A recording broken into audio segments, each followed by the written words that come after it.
Dun, dun, dun, dun, dun. Check. Check 1, 2. Hi, friends. Nice to see you. Busy day today. Busy day. We got a big announcement today. We've got a new partner to join the Crier Media Network and the Dean Blundell Show official partnership program. We're going to chat with maybe the coolest young lady you'll ever meet in your life. So hold on for that. Entrepreneur, just a little saucy. Yeah, I don't want to give him too much away. I don't want to give it. I've known this person for a very long time. One of the nicest people you'll ever meet. And she's joining the network. And she's also one of the smartest, whip-smart individuals you'll ever meet. And she also does something not many people do. And she's also an educator. Anyway, we'll get to that coming up in a few minutes. Also, big news about Twitter's new casual sex program. We've got some Joe Rogan, Elon Musk news. And Lachlan Cross is here today, ladies and gentlemen. And you look like you just finished changing the oil on your car. Like you literally, you got like an old trucker hat. You got a Bills hoodie on. You legitimately look like you just finished mowing the lawn, changing the oil, doing something Alberta manly. That's what you look like. I rushed home because you wanted to do the pod, and I had a massage. A friend of mine, I went to the Tool concert with him, and he was telling me it's hard to find a massage therapist. Like, I'm talking deep tissue, get in there, deal with your shit. Yeah. Massage therapist. And if you do that dance, have you done the massage thing before? Yeah. That kind of massage? Yeah. It's tough because deep tissue. Are you talking a deep tissue massage? Yeah, I'm not talking a rub and tug. I'm talking. Are you talking shiatsu? Yeah. What are you talking? Yeah. Just therapeutic massage. RMT? Is that what you're talking?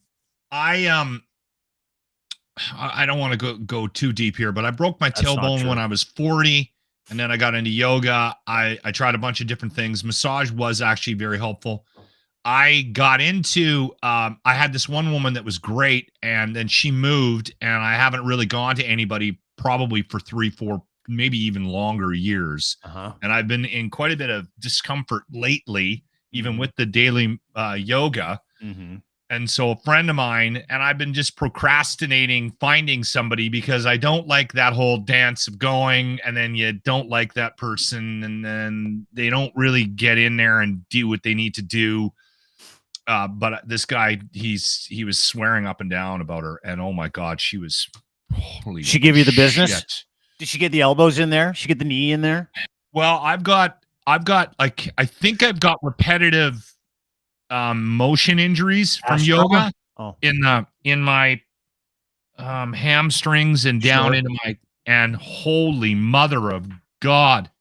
She also did my arms and found something I didn't know I had. And yeah.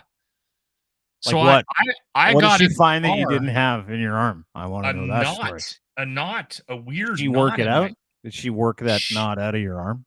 Was this a place that takes like insurance, or is this one of those places that's open until 2:00 in the morning? No, legit. Like, all right, massage therapy. I got in the car, Dean, and I was like, I called you, and I'm like, I don't think I should be driving. Did she rub your front too, or just the back? She did the front? She stuck to my legs, my shoulder, and my arm, and my neck a bit. Good for you. But yeah, I'm going back. I feel great. I feel good. Yeah. Good for you. I'm excited. It ties into oddly, and that wasn't even planned. I know. You just came back from a massage. We do have other topics to come up today, by the way. We're going to talk about how I'm all into Canadian politics again. That's huge. It's huge. Halloween did incredible things for me in Canadian politics. I'll explain it in a minute.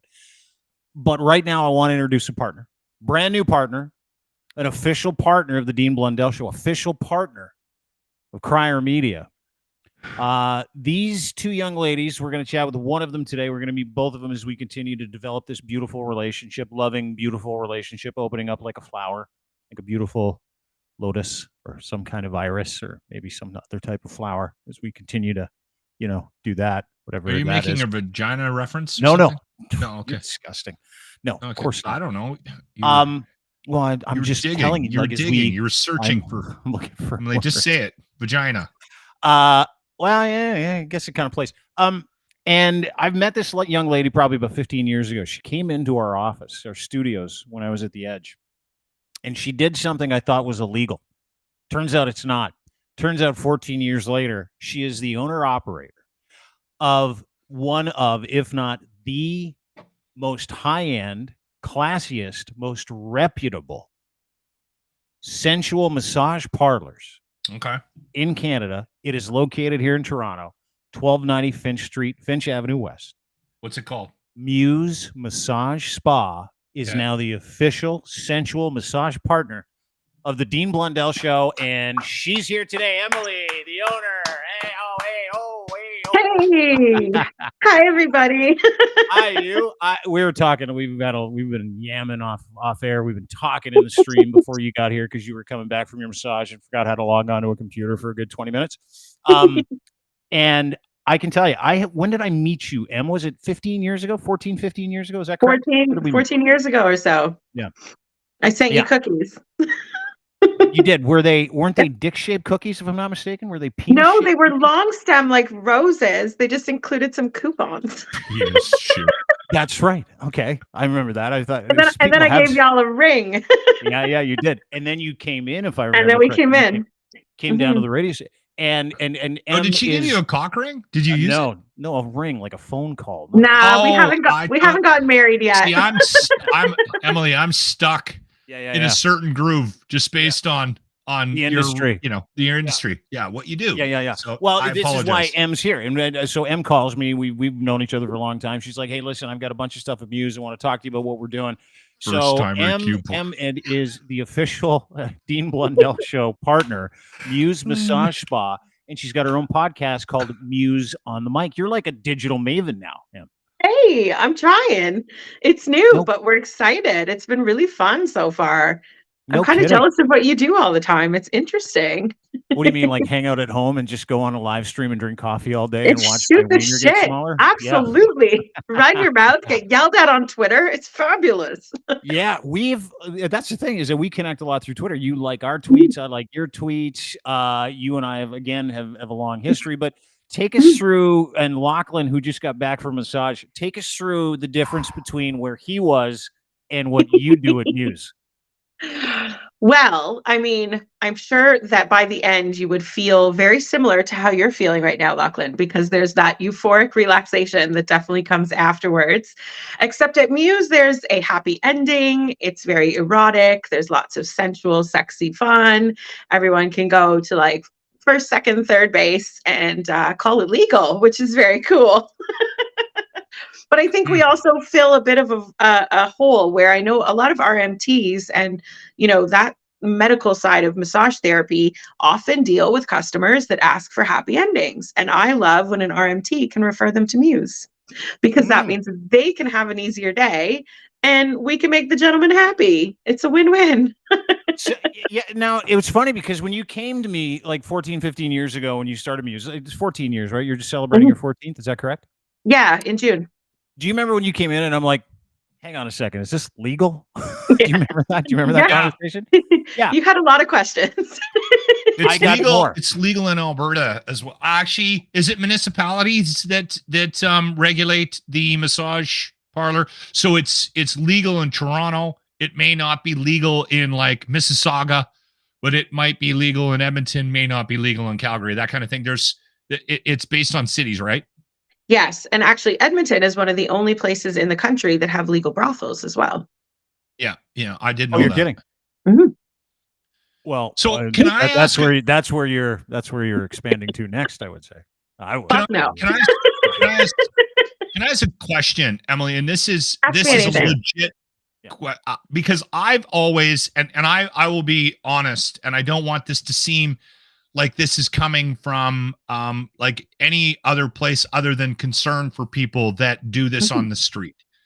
I've always sort of maintained that you're not going to get rid of this type of commerce, right? So why not find a way to regulate it, keep it safe, keep the women safe, and actually go out of your way to create an environment where people can take advantage of this service if they so choose, as opposed to driving up, you know, on a street corner in the middle of the winter, right, where this individual has been outside all night, and who knows who she's getting into. You know what? I'm very pro what you do, but what's the other side of that story? Do you get a lot of pushback? I mean, I'm not talking religious. I'm just like pushback from who? Like groups, special interest lobbies, that kind of stuff? Churches, assholes, I'm dead serious. Emily, I 100% am for what you do, and I think we both know that sex work is work. We both are huge advocates for women and men who decide that this is their business, this is what they do. They are professionals. And listen, I would not have Em on this show if she wasn't A, an educator, and B, one of the most socially and human responsible people I've ever met. So anyway, go ahead, Em, answer But you do get pushback, right? And what's the angle that they approach you with if they are concerned about what it is that you're doing and providing? So we don't actually get any direct pushback like through our front doors as MUSE specifically, but we definitely go through phases or kind of like trends through politics has trends where there might be a focus all of a sudden where it's the target, just like you see, you know, all of a sudden in America, it's like LGBTQ or banning books or whatever the thing is of the day. And sometimes sex work definitely comes up as the thing.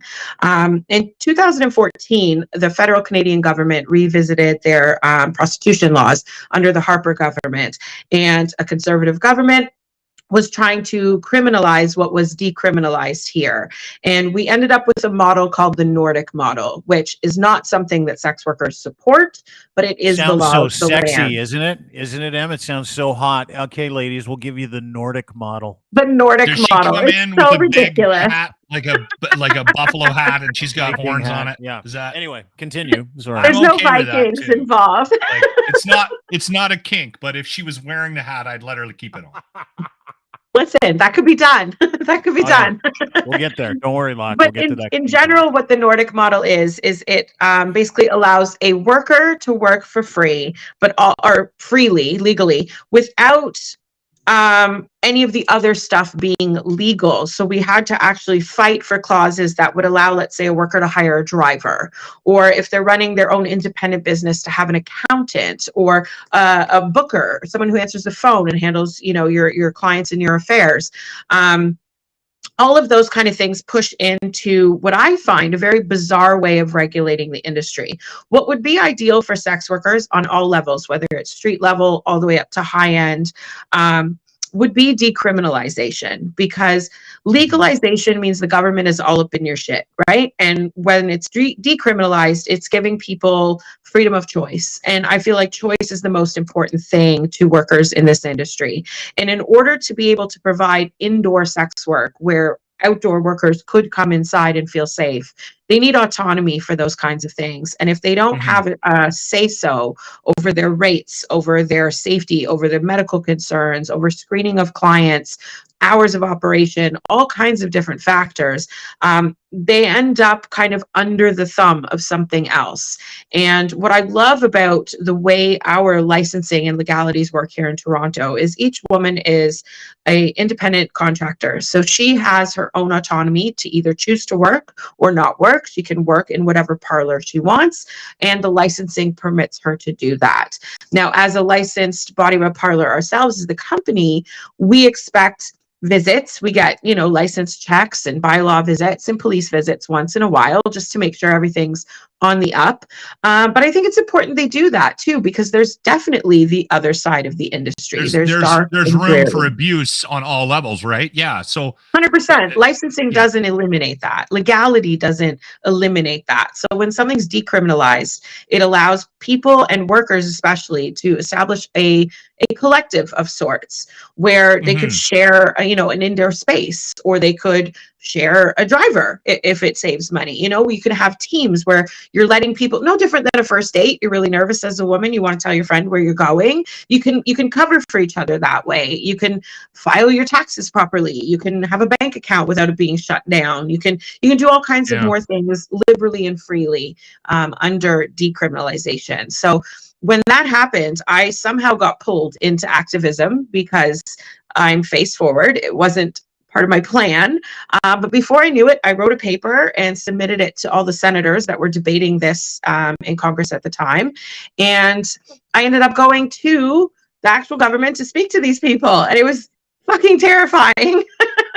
Good for But you, one of the senators picked up my paper and really took a liking to it. And with that, I included an entire huge file of success stories from past workers who were proving the point that there can be sex work by choice. Adult consenting sex work is legitimate work, as well as stories from customers on how this has affected their life, changed their life for the better, helped them through loss or death or medical concerns or all kinds of different companionship issues that every adult goes through at some point in their life. And so the fact that we were able to convey that to the alt-right and the religious groups and all of the people that were yelling and screaming about what it is that we do, they're just in complete denial that there's such thing as a consenting adult who would choose sex work. And I think it makes them really mad that we find it really fun. And hot too, by the way, It's right? fun, it's hot, it's sexy, it's financially profitable. It's all the things that, you know, good Catholic girls are not supposed to be. I was raised a good Catholic girl, so you took a turn, Em. You took a turn, and I like that about you. But let me ask you something. What is still criminalized in sex work in Ontario? Let's just deal with that before. I know you probably have different rules in Edmonton, but you want decriminalization. What is criminalized in your industry? Like, what are things that you have to stay away from? So it's actually federal right now that technically the customer is the one who could be criminally punished. Now that's different when you're walking into a licensed facility like ours or going to a strip club or something like that. But if you're literally pulling up, you know, on the street or doing some sort of, well, the retired Craigslist exchange, a customer could be liable for that kind of thing. And so providing an indoor licensed facility makes it so much safer for the customer to be able to come in and legally purchase a service they need. So MUSE is one of those, and by the way, and listen, even though we've been friends for a long time, I have not had the pleasure of going to MUSE, but we are going to go there to record some things and hang out. But MUSE, Emily, he really wants to get his salad tossed. He keeps bringing it up on this podcast. I have some recommendations for you, Dean. Oh, I'm sure you do. We'll get to those in just a second because I want to know more. Listen, don't be shy, Dean. He's not very flexible, so he's not going to be able to get into the right position. So they're going to have to be creative with how they do it. But they have straps and stirrups and stuff. We won't need you to be legs back. It's okay. We'll keep your dignity a little. Thanks, I appreciate it. Listen, if that happens, I don't know if there's a way to keep your dignity while someone's tossing your salad. Emily, I'm just going to throw it out there. I don't want to taint what you're doing at all, but I'm just saying if a guy's getting his salad tossed, I am pretty sure dignity was the last thing that guy was thinking about when he bent down on his back and put his knees up to his chest.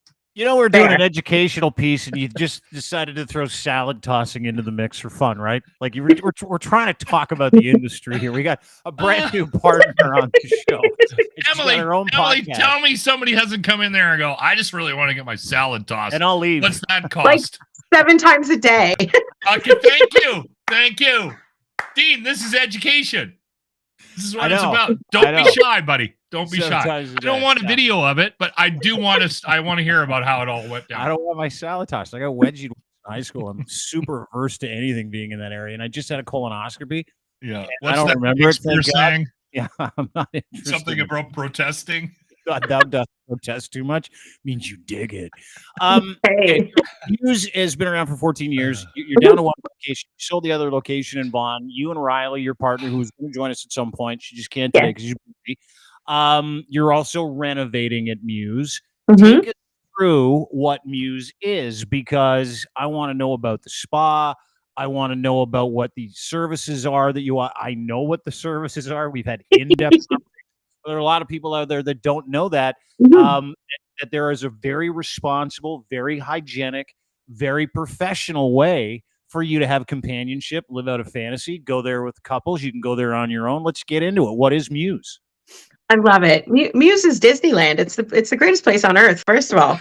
But we really wanted to present a high-end kind of spa hotel type atmosphere. So everything's really modern. Really updated, super clean. I mean, even more so since the pandemic, right? I've never cleaned so many light switches and doorknobs and shit in my life.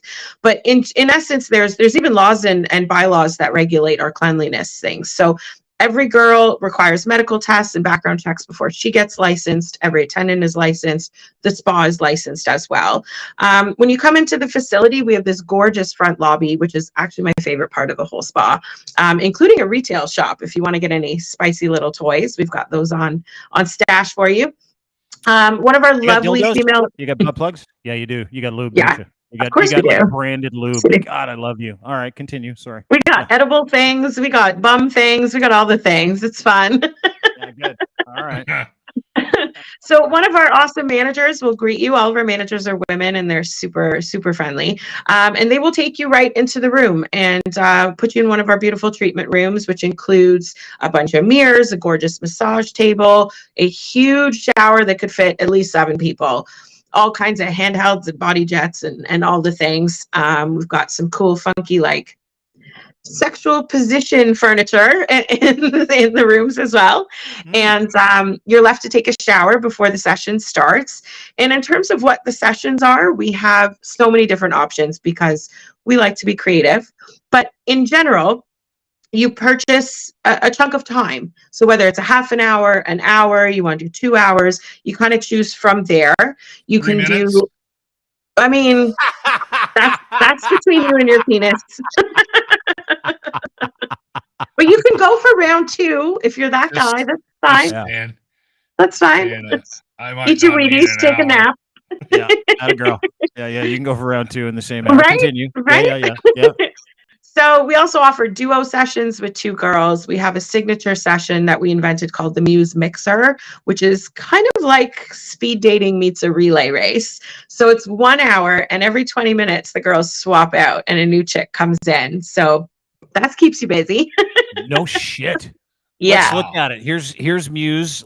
This is some of the stuff that you offer. You can actually have a look at some of the room. Dude, it's like super classy. This is like the It's most gorgeous. high-end, absolutely reputable. It is from the people that I know that frequent your establishment, and I know several. To an individual, men and women, by the way, to an individual, this is it in the country. This is the most high-end, well-run, most reputable organization for these kinds of services in the country. And you can have a look at what they do and have a look at some of their offerings, and you can see how clean it is too, right?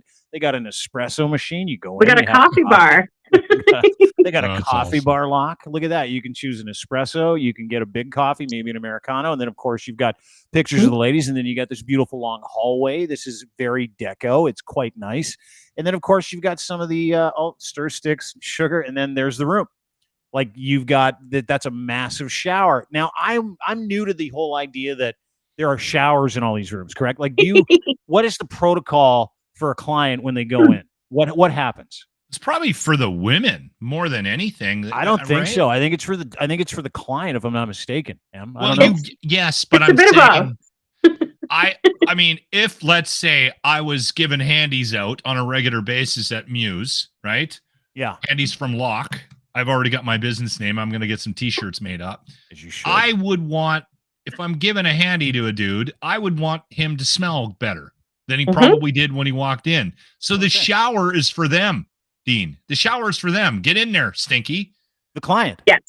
Yes. Yeah, but it's for the girls. The girls are going to have a way better time if the guy doesn't stink. It's for them. Why is this so confusing for you? Because I don't understand, dude. This is all new to me. I've just only heard about the showers, and I don't know who's the person that's taking the shower. Like if it was me and if it was my business, I'd be like, that's my shower. I'm gonna get in the shower. But I don't know the protocol. It's actually bylaw. It's actually bylaw that a customer has to shower before anyone gives them a treatment. Right? They did one thing right. I know. Exactly. That's common sense. I told you it's for the client. It's not for the rubber. It's a bit of both, guys. Listening to me. I'm not telling you that she needs the shower. I'm saying she's going to benefit from the dude showering. Well, it's a law. Is that a law, Em? Is that what you're saying? It's actually a bylaw. It's a bylaw for our licensing. Absolutely. But you're both right. I always tell guys, the cleaner you are, the more places she's going to go. But if the session's any good, you both need a shower at the end. Right? Boom, boom. Yeah, you both need a shower at the end. Let's get into some of the programs you have too, because you've got Muse is incredible. By the way, this is the front page of the website, Muse Massage blah, blah, blah. MuseMassageSpa.com is where you can go. That's the beautiful Riley, the beautiful Emily. They've got a podcast called Muse on the Mic, which you can get on YouTube, Muse on the Mic. They've got a TikTok channel as well. And very soon you'll be able to access this I'll have to follow podcast you on exclusively. Yeah, you should. Exclusively at crier.co. Crier Media will be hosting this podcast as well. But we'll get to the podcast in just a second. But take me through the, some of the things you have at the top here. It's like choose your muse. I'm not going to press that because we're going to see nudity and get wiped off YouTube. There's nudity on the webpage? Oh yeah, there's a little nudity. Yeah, there's some nipple. There's some nipples. There's a little nipple. There's no vaginas on the website. No, I looked. I love it. I was on the website for a long period of time. Treatments. Now let's go to treatments because you've got a variety of options for treatments, correct? Like we do. When someone comes in, they can it's like a menu, if yes. I'm not mistaken. It's a menu. Absolutely. Take me through it. I want to know about the menu. You want to educate people. What happens? I love it. So our standard sessions is probably the first option that comes down that little treatment menu, are just the most simplistic of sessions that we offer. It includes all of the naked time, essential massage at the beginning, lots of foreplay, happy ending, showers on both ends. And that's just a matter of choosing how much time you want, whether it's half an hour, 45 minutes, they go up to 2 hours. Listen, if you want 5 hours, we'll give you a price for it. From there, you can pick some more kind of our fancier premium sessions, which include the duos, the Muse mixer. We have something called the power play. That's a 45-minute session that starts off with one girl, and in the last 15, a second one adds in. So it's a duo near the end for the grand finale. How Canadian, right? Oh my God. The power play sounds like it fucking hurts, is what it sounds like. How do guys do that? Yeah. Oh, they're champions. They're champions. How do you handle blacking out? Because I black out every time I have sex. Like, is there people on hand to deal with that? You might want to talk to your doctor about that. I'm pretty sure I haven't remembered sex since I was 21. That's worse than a boner for 4 hours. Definitely go to ER. Okay, so you get the power hour or whatever. Power play. We've got fetish sessions if you have any kind of kinks and freaky things. If you like feet, if you like role play, different outfits, costumes, all kinds of different fetishes, body worship, all kinds of fun things. We have couples services as well, and our couples are some of my favorites actually. They are sometimes very green and nervous and curious. Some of them come from a much more experience. They're already kind of in a lifestyle or swingers and such, and they just want to kind of get back to basics. What's that? I followed you on TikTok. He likes to show people. Awesome. He likes to show people his phone like at least twice a show. We cause ruckus on TikTok. It's fun. I know you do. You know what I find interesting about this is I think that you're going a long way to scrub some stigma, right? And I think it's a good thing. I do you realize how much you're doing for society, Emily? I hope you do, because I think all of this is just so good. We have such an unhealthy view of sexuality and these types of things, and I think we do more harm than good by how we treat it, right? And 100%. Yeah, I think it's all good. I think it's great. The more conversation we can have like this with people like you, and I gotta say, I think you're the perfect personality to run a place like this, because I can't imagine it's easy considering the group that you're bringing in to work with.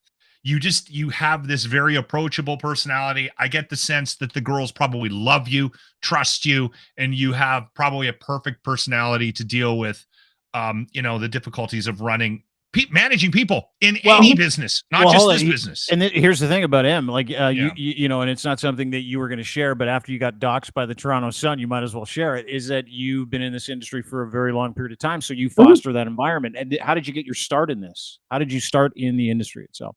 I actually worked in massage parlors for 8 years myself. So I was a worker. And back then there was no Muse. There was just some kind of shitty low end options. And I kind of came into it sort of by accident. I was job searching at the time. I was bored with a very successful corporate career. I started my corporate life very young. By the time I was 18, I was a general manager for Good Life Fitness, overseeing a whole section of 6 different clubs. And I was very bored by the grind. And I figured if I'm bored at 19, like what's going to happen when I'm 22? What's going to happen when I'm 25? And so on. And I was looking for something just a little more exciting that I could do part-time. And I kept my career in the fitness industry for a while. And then I decided to go back to school too, because massage was quite profitable. So I went and got myself another degree. And next thing you know, it was 8 years. I had done a lot of good things with the money. I didn't purchase some investment property and all kinds of cool things like that. I was with a group of girls that were really great, but it was really kind of low end. It was kind of a grimy, icky spa I was working in, if you could call it a spa. It was an apartment over a karaoke bar in Scarborough. Come a long way. Awesome. Yeah. You've come a long way. Yeah. Woo, They had Lord. an illegal massage parlor underneath this bar that we used to always play at. And I remember I was in this band and we did gigs there like every couple of months. And after about the 3rd gig, I said, something's going on down there. Like we're in the back and we're like hauling gear and you can see like the exchange of people. And I remember thinking I'd said it out loud to I think the bass player. And he's like, "Oh, you dummy, it's a massage parlor." I'm like, "What?" But that's how they had to exist for a basement. long period of time, right, Em? Like up Yeah. until like when you were in the game and you were working, there were no real, from my understanding, it was illegal back then by and large, right? There were still the 25 body rub licenses, but none of them were set up to be nice. They were still just as grimy as the kind of under the table operations. And those bylaws and those licenses were actually established in the 80s. So they've been around for a long time. But that's part of what makes a grandfathered license so special and so damn hard to get. But a lot of those incognito places are not always so incognito either. There's like nail shops you can go into where they just have a curtained off place in the back, and that's where the male customers seem to go. And I'm like, come on, lady, you're not fooling me. Oh no, dude, it's hilarious. So I live in Markham, which is widely known as you know it, the rub and tug capital of Canada, right? Fact. And the East Beaver Creek area, which is like the industrial business area where all the head offices and all the other stuff. They every 2 weeks there was a massive article on like 12 rub and tugs busted. And it's like, oh my God.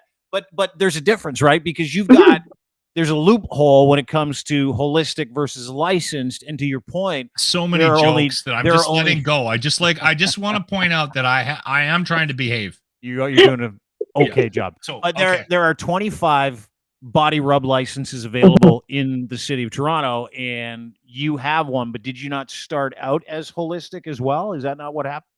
We did. In my career, I only worked holistic, so I kind of was afraid a little bit of the whole body rub world.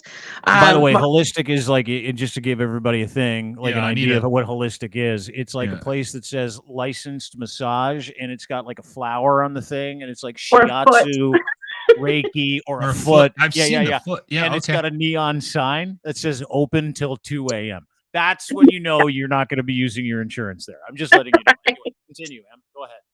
They should allow insurance. That's how it works. It's the open till 2 a.m. for me. That's hilarious. I love it. I love it. But there's a number of holistic parlors in this city. It's definitely a loophole in terms of operational costs, to skirt under the radar. Somewhat. Bylaw is still very aware that they exist, and they do patrol and sometimes shut them down. It just takes a long time, and court proceedings, appeals, all the usual stuff. So it has to be worth it for them to do anything about it. Whereas for us, we are as allowed to be what we are as a strip club is allowed to be a strip club, as a bar is allowed to serve liquor, as a casino could be a casino. So that gives us legitimacy in that regard. And the 25 are all grandfathered. There's no new licenses issued. Now, I feel a little biased because I worked as a holistic worker, so I get the whole game. But now, as a body rub owner, which we switched to in 2011, no thanks to our competitors, I like where we are now, and I feel so much more comfortable with it. And I dislike the way that holistics operate and misuse their licensing, because they sure as hell spend a lot less money. I'll say that.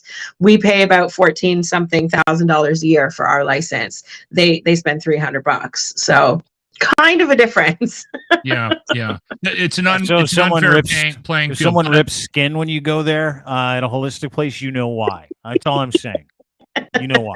Very But unhealthy. the thing with, I think the turning a blind eye to it is, I think at the end of the day, regardless of where the city councilors sit on their opinions of these businesses, it is a way to keep these women off the street, right? Like, and I think if you can do that and give them some place indoors to do this, I think everyone's benefiting, right? And that's my sense of it.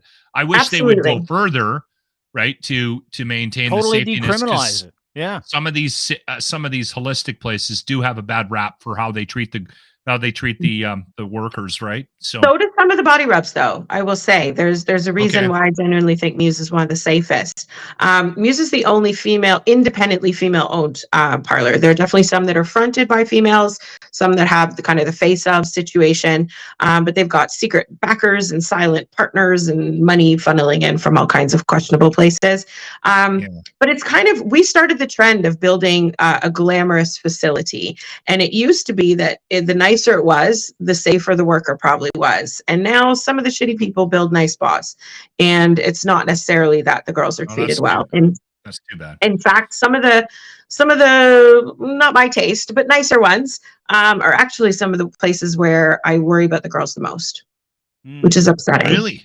Ah, damn. Is that a concern in that industry still? Obviously, you know, I think it's different, right? Because you've got itemized people, very objectified industry. You've got people that literally think they're there just to get their rocks off. They're like socks, right? So, but you have like, and they don't look at it like you look at it or I look at it. Like it's a services related business. You're there to give companionship. You're there to, you know, make a fantasy come true. But what is that industry like? Like, what is the competition like in that industry? If like those licenses are worth what they're worth, it's got to be cutthroat. It's so cutthroat. And this is where I think the podcast comes in, because we've been sitting on some of these stories for so long, because people have done some terrible things to us to try to run us out of business, to try to stop us right from when we started. One of my favorite stories is from early when we first opened. We were so bright-eyed and bushy-tailed and completely naive the first day, thinking it was going to be ram-packed. We were both dressed like whores. It was weird.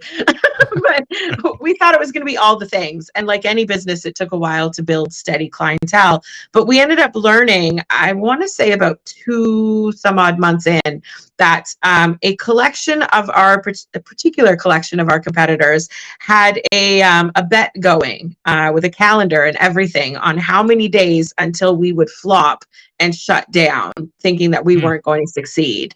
And there was real money and real wagers on this lovely fucking calendar.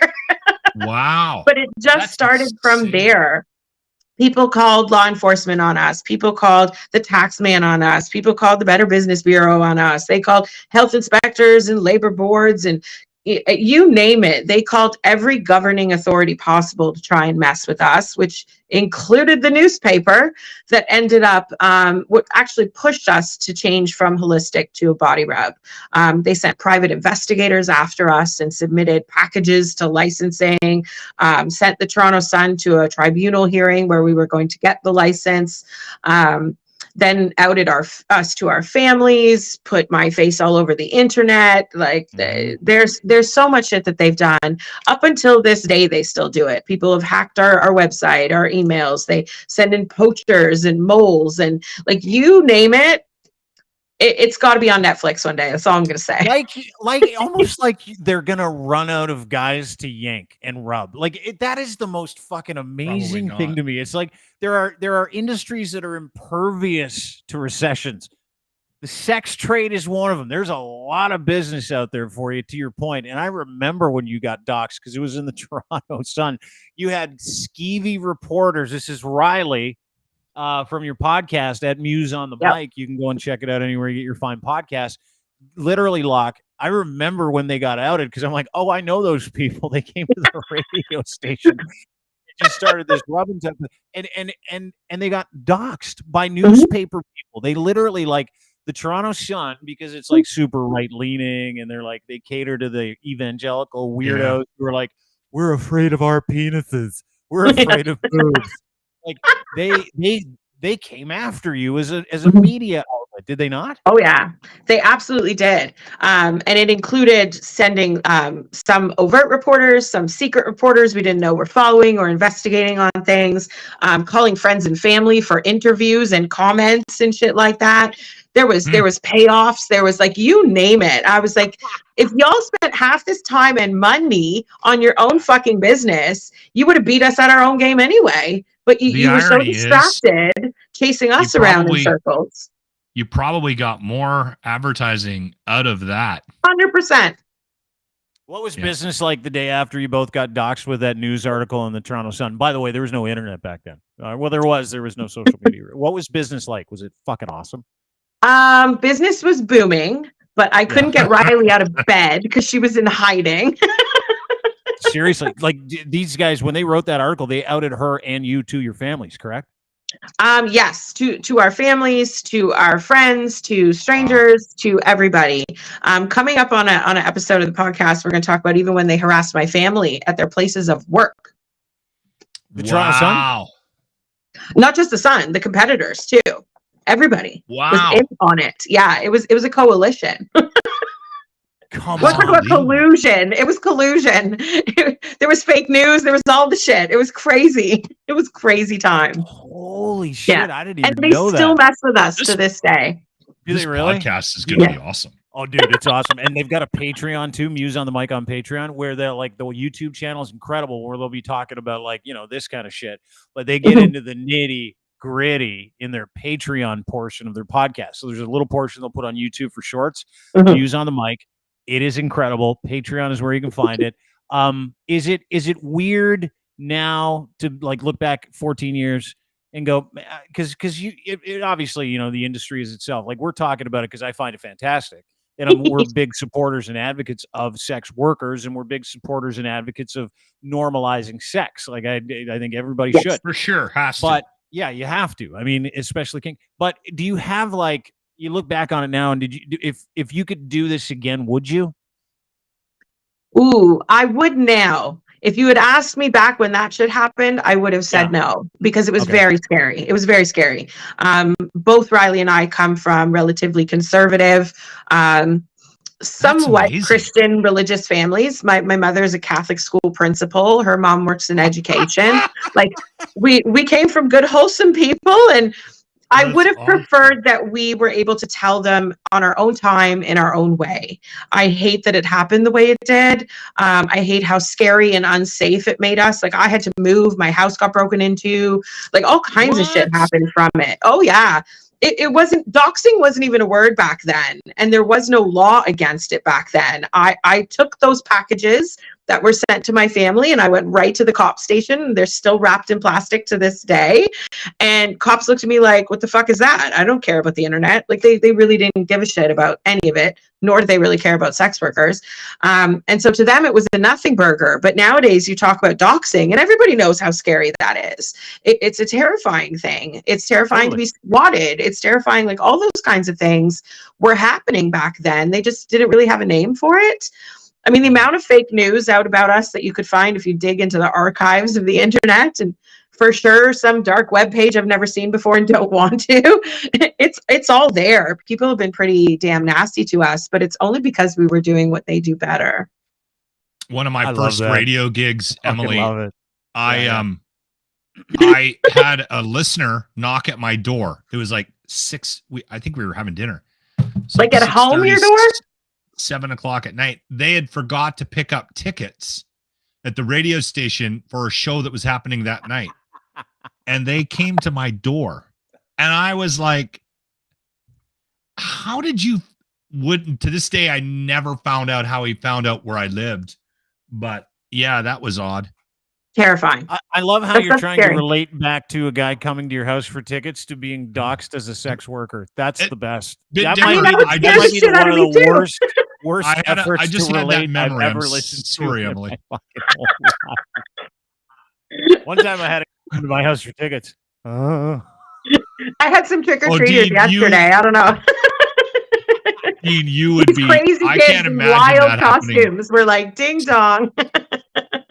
Dude, during the pandemic, like you remember when the convoy started? Like you want to talk scary? How about when 5 police officers come from TPS with an email saying, "Hey, did you threaten to murder everybody at City Hall and from some account?" You haven't heard Proton this Mail story, account?" Emily. Oh yeah. And I'm like, no. He's like, we have 24 legitimate death threats against you. We're gonna sit outside your house for a couple of weeks if that's okay. So Oh listen, my word. I'm very familiar with that. You get it. Unfortunately, though, Mhm. Lachlan had a listener come to his house to collect. It was big very red disconcerting. ticket. It was for a show at the Generator. I think it was Junk House was in town, which makes it worse because you can miss Junk House and still live a very happy life. Absolutely. Yeah. Right? He really wanted to go. And I love Tom. I'm not disparaging Junk House, but Smelliest individual I've ever sat next to, Tom from Junk House. That guy smelled like a garbage can. I am not kidding you. I He interviewed needs him our once, and I'm like, showers. oh, he needs more than a shower. Can we get into kink real quick before we let you go? Can I get into kink? Is there, because I know you do a bunch of stuff. Now here's the thing. Emily from MUSE, the official sensual massage spa of Dean Blundell Show and Crier Media, 1290 Finch Avenue West in the beautiful city of Toronto. If you go to MUSE Massage Spa, you can get it. I know you've got a roster of people you that are rattled that off familiar. pretty clean. Not bad. Well, it's just official partner. This is business, dude. We don't fuck around. So I know that you cater to people when they come in. Like you said, you have guys that come in to Lachlan's point because this is what he really wants. Thou doth project too much. That'll go, hey, I just want someone to toss my salad and I'll beat it. Are there any kinks where someone has come in and gone, I want to do this, where you're like, you know what? Time out. I need to fucking Google that first. I don't even know what that is. Yeah. Can you draw me a picture? Yeah. If I give you some Play-Doh, can you put together an idea of what that Can looks you make like? this work with Stickman? Listen, I've doodled before. I'm not gonna lie. You have? I've definitely had to draw something out for someone to be like this? Is this what you mean? Yeah. Wow. Definitely. You know what? It takes a lot to shock me, but I don't want to say that too much because as soon as you think you've seen it all, somebody shows up at your damn door. You're like, wait, what? So there's definitely some research involved every once in a while because you always want to be safe and effective. You want to deliver the service properly without hurting anybody. But not all kink is hurtful or potentially hurtful either.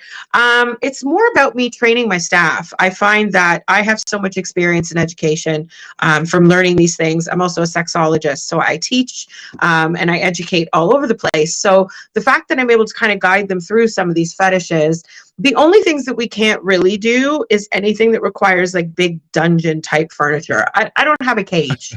We could pretend we can tie you up and lock you in a room, but I can't put you in a cage. I can't pierce something and hang you from the ceiling. I prefer if nothing draws blood. Have you been asked for the piercing through the chest and hang me from this? You have? 100%. We don't have an electric chair, but we can zap your balls if you need it. Wow. It just depends. If Do we you can have make it work. Do you have Let a her big keep bucket going. of No, no, peanut no, no. butter in the back? No, Dean, you're killing me right now. Let her keep going. I want to know more. Continue. I want. I weirdest love how shit. that took you out. Yeah, I did. You shock someone's balls. I'm like, now I want to know if you've got a whole drawer full of ball shockers. But continue. Go ahead. I mean, we do It's have a probably few little electro stim situations for sure. You know what? Most of them aren't too like on the scarier side like that. Like most, even people that want a little bit of like pain and pain tolerance type stuff. I've also learned that Don't some people want a like cattle prod. Oh, I wouldn't want anyone to do that at the spa. I don't think our insurance would cover that one. You just made me do an, oh, maybe not. Time out. Yeah, you know how hard that is to make Emily from MUSE go, I'm not doing that one. Yeah, because normally Musk I'm just like, did it. how could we make that work? There's definitely some times where it's a surprise. people with fetishes aren't always very open about wanting to communicate about it. And so sometimes customers like to spring things on you every once in a while. I will never forget. You mean in the Yes. room? Okay. Yes. Yeah. Oh, shower. Go ahead. I'll never forget. Continue. Don't stop. Continue. Okay. We used to have a client that would come in some of the most expensive suits I've ever seen in real life, and would not tell the girl ahead of time. I knew because I got to know him, but once he would have his shower and she would go to walk into the room to start the session, he was in full women's lingerie with the garters and the stockings, and he would fill up garbage bags with water to make little balloons for his boobs, and wouldn't tell anyone about this ahead of time. So she would walk in and go, "Oh, okay, that's what we're doing today." And it would end up a whole role play talking about his amazing boob job. And that was kind of the gist of it. So harmless fun. But the shock would be like, why wouldn't you tell someone ahead of time, like, hey, I like to role play this, or look what I'm wearing, or no notice, no nothing. Just surprise. I understand keeping that under wraps. Yeah, I do too. I wouldn't want anybody to know I mean, that either. He had impeccable taste. The lingerie was just as expensive. It was La Perla everything, and lacy, and he liked pink, and it was just. And after he was done, he would not want to talk about it. There was no acknowledgement. The boob job would go in the garbage. The lingerie would often be gifted, and he'd want to talk about football. And I found that hilarious. And as soon as like the happy ending happened, he was like, how about that game on Sunday? Doug Ford. Is that who that is? Is that who you're talking about? The Premier of Ontario? Is it Doug? He's not that guy. Okay, here's a question. Here's another question I have for you. Mm-hmm. Okay, if you're ready to answer this. This is fascinating. Exactly. Do you see anybody that has taken an issue with you publicly, whether it be in the news, whether it be in politics? Mm-hmm. Do you have any clients who are like, that should be shut down? Or anybody who's doxed you, someone from the Sun, someone from the Conservative Party, someone from a religious group that thinks that what you do is untoward. Do you have any of those clients come in? Yes. Shocker. Hypocrisy at its finest. I know, like, how many people do you see that walk in where you're like, man, if I didn't want their money, I would kick them out for who they are. You know what? Once I got into the political side of things, after that whole situation with going to speak to the House of Commons, I was really taken aback at how many people vote conservative that partake in sex work. And I guess I shouldn't be surprised. I understand my naivete there and my, fuzziness on the industry. But I was really surprised and quite perturbed at how many people voted against our well-being, or voted against what we stand for, or even our right to operate, to exist, even as women. I mean, the further right you get, the less say so I would get, right? So it's conflicting, and I still have to be just as professional and just as lovely to people that I know, would vote MAGA if they could. But aren't they the first ones getting abortions? And aren't they the first ones with 7 mistresses? And aren't they the first ones paying off porn stars? Yep. That's why I asked. I mean, the hypocrisy in that. Be able to do what you do without saying something. I know that would be the most triggering part for me. I'd be dumping their names a guy right It would now. be like watching some guy come in that was in the news going, I voted against this. And he's a church guy, and he's always in the newspaper being, vote for me because I represent family values, and they stroll in with a rock hard boner. And they're this guy that tosses my salad. Which guy? Yeah, which guy? This guy. The head pushers. Yeah, one of those guys. Yeah, they're bossy. Yeah. They want all the attention for themselves. They think they're king shit. Yeah, all the things. And then it's like complete, like, ugh, when they're done. They can go back to their conservative little life. And I like, that's fine, whatever. But it irks me. I have to bite my tongue on Twitter so fucking often. Because I see them respond to shit. Can we just play a little game, Emily? Let's just post some pictures of some bigger names in Toronto area in the media. No. And you don't have to say anything. We just want to look at your face when we post the pictures. No, we can't. Dude, privacy is like one of the most important things. That's the rule of Fight Club here. Being very private. We're just judging I can say by her responses. We get a lot of actors during TIFF week. We get lots of sports people when playoffs are happening. We have certain sports teams that automatically have VIP packages and corporate packages. We have companies that are definitely donators to alt-right stuff that have corporate accounts with us where all of their staff members get discounts because they're so regular. We have all kinds of people, politicians and religious leaders and all of it. Go. Do you ever get a reverend coming in there, like a priest coming in there with the frock and stuff, or do they take it off before they come in for a quick one? They take it off. Yeah. Dude, I'm telling you. Yeah. Dude, this is what I like. When Em called me and she's like, "Hey, can we talk about doing some stuff together?" I'm like, absolutely. The only thing I had in my mind was content. Oh my God. This is fascinating. This is fascinating. It is because it's not because of what happens. It's because of the culture of what happens, Mm-hmm. the hypocrisy of the people who have a problem with what this beautiful young lady does, and the people in that industry just trying to provide for their families, legitimately offering a safe haven for people to come and work, experience a safe sexual experience, also have their balls zapped by a mini electrocutor. Like that's what I love about the content and this partnership with Muse Massage Spa is like, hey, listen, and I said this to you, you're like, hey, we got a podcast. And we talked about doing a podcast about a year or two ago, did we not? I think we did. Yeah, we talked about it.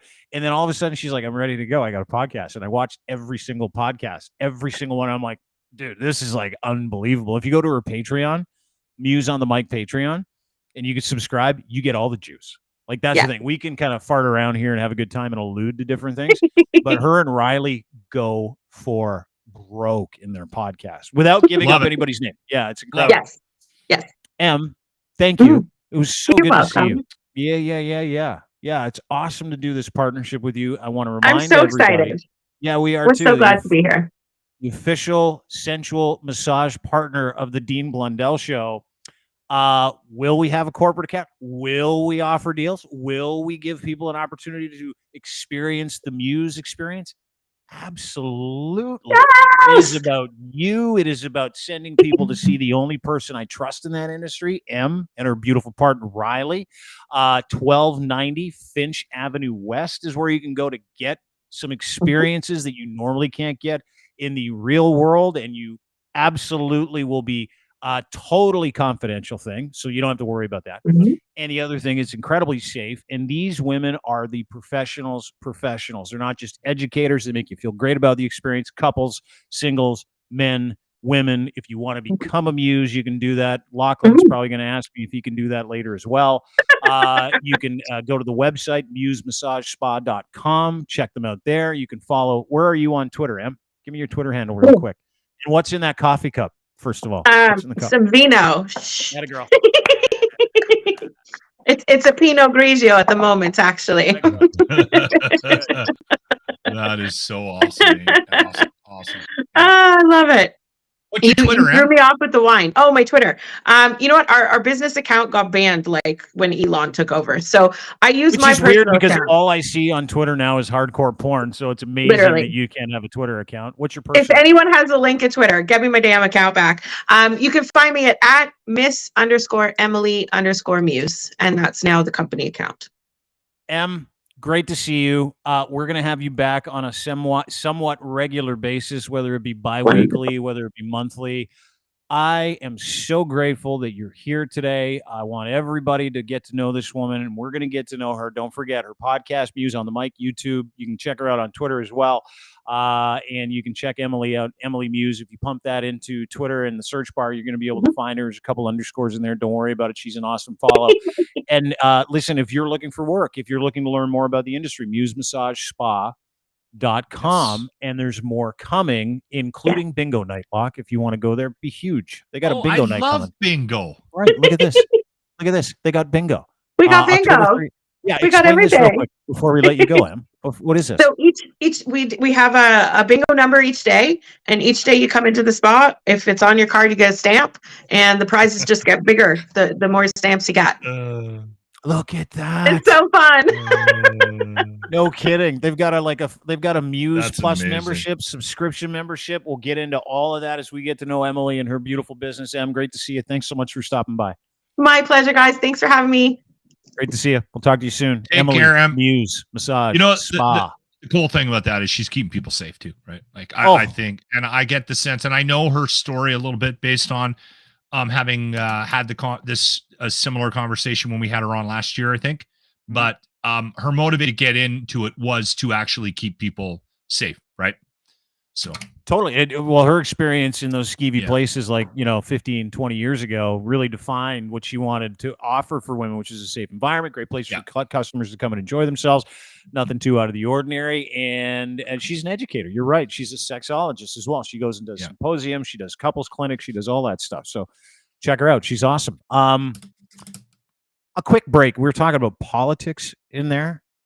I got to tell you something. Like, my mind has changed. I used to be all dirgy about politics. I was like, I don't want to talk about it. I don't want to talk about American politics, Canadian politics. I don't want to talk about conservatives. You're very standoffish about politics as a whole. Don't like it. I think I'm into it now. Why? I really am. I'll explain. This is a rather significant change. It's a big change. I think we're going to start having politicians on the show. I think we're going to start talking to them about things, not real things, because of a couple of things I've seen over the past couple of days. And I want to start with something that is driving every hillbilly insane today. Did you see what Justin Trudeau did for Halloween? Your prime minister. He's your prime minister, by the way. No. Yeah. You didn't see what he did? I did not see this. He got dressed up as a convoy trucker. I don't know why. I want to give him some.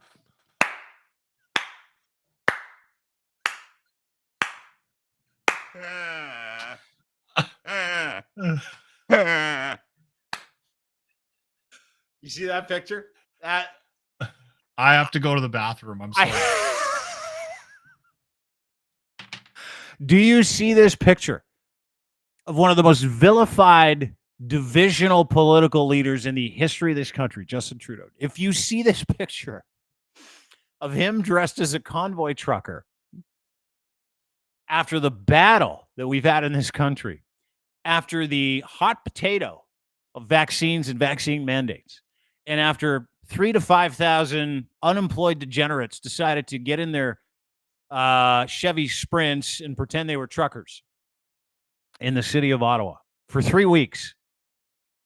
He waited until Halloween to troll not just the movement, but the political party, the Conservatives, his opponents that absolutely supported the movement, helped organize the movement.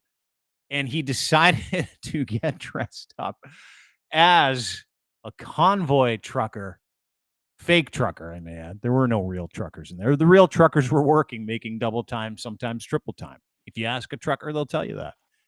He decided to troll anybody. I'm so sorry about that. Dude, I'm glad you peed. He trolled anybody and everybody who A, went to the convoy, B, hates him, or C, lives in Western Canada with one of the greatest low-key Halloween costumes I've ever seen. When you started making me laugh, I just about peed my pants, so I had to go to the bathroom. I'm sorry. Dude, it's okay. You can't tell me. That's I know you don't like him. That is brilliant. Fucking that. And as soon as I saw that, I'm like, oh, I'm all in. I like politics in Canada now. I know I'm not interested in like the dirge and the rhetoric, but I mean, as far as content goes and blowing up your enemy with a little smile and a Mac Tac dinner jacket. How do we know? How do we know he was like dressing up as a? Does it say it? Look at him. No, yes, dude. Everybody did. The Canadian border. Oh my God, Trudeau went as a trucker. Ha ha ha ha. And it's amazing how mad people. Like, I'm starting to like him. This picture actually was like a turning point for me because I can't stand the guy. And I'm like, he's done a decent job shutting up over the past year. He's kind of forged ahead with the business of Canada while Pierre Poilievre has been eating his lunch, and he has way ahead in the polls. And he said something a couple of weeks ago where he's like, 2 years left. I'm sure we'll figure it out. Not only is he figuring out, these kinds of things are the opening salvo for anybody that hates the guy to say, here it comes. I am going to spend the next 2 years absolutely sewering the people who want me out of office. I think it's amazing. Dude, and that wasn't. I could not figure out what your change of heart was. That makes sense. That's brilliant. Like, seriously, do you not like him just a little bit more? No, but I will give him credit. I will give him, honestly, that's unbelievable. Good for him. What? And I'm not saying that lightly. That is so awesome. That, you know what? That's probably the most sincere, real thing that he's done since he's been in office. Totally. Without question. I'm not even kidding. I'm not saying that lightly. I don't think an ounce of truth or anything remotely him has come out of his mouth in the last since he's been our leader. If he owns I don't trust anything he says. I don't trust anything any politician says. This is a pure entertainment for me. This is pure entertainment. And oh like my he God, has not been. Oh no, What? Put that up. What? K-face. He should have been wearing a fuck Trudeau cape. Okay, flag as a cape. I fucking love it. He's gonna, you know what he's gonna do, right? You know what Trudeau and the Liberal Party are gonna do? They're gonna ride the convoy dorks. They're gonna ride Bitcoin. They already started. They're gonna ride the alt-right shit that we've seen because you haven't been able to connect it. And I've been waiting for it. It started to happen this week too. Like, it's not just the slow, low-key, mocking troll job of every single person who hates him that was trying to camp out in Ottawa. Check out this little Bitcoin ad the Liberal Party put out too. This is fucking devastating. It's Pierre Poilievre, the dude that's leading in the polls, who refuses to get a security background check. By the way, he cannot get top secret clearance at all because he won't sit for it. This is when Pierre Poilievre, about a year and a half ago, is that true? Why are you the only one I've ever heard say that out loud? What is that? Everybody says so. It. Dude, Why? Katie what do you mean? Said it. So the Privy Council said it. He said so. What does it mean? What it means he is not cleared for NSICOP top secret clearance, which is the national security apparatus. Is he just being a dick and just saying no to something? Nope. You think he's hiding something? Oh, I know he's hiding something because I talk to enough people who tell me these things. And like, what would you be hiding?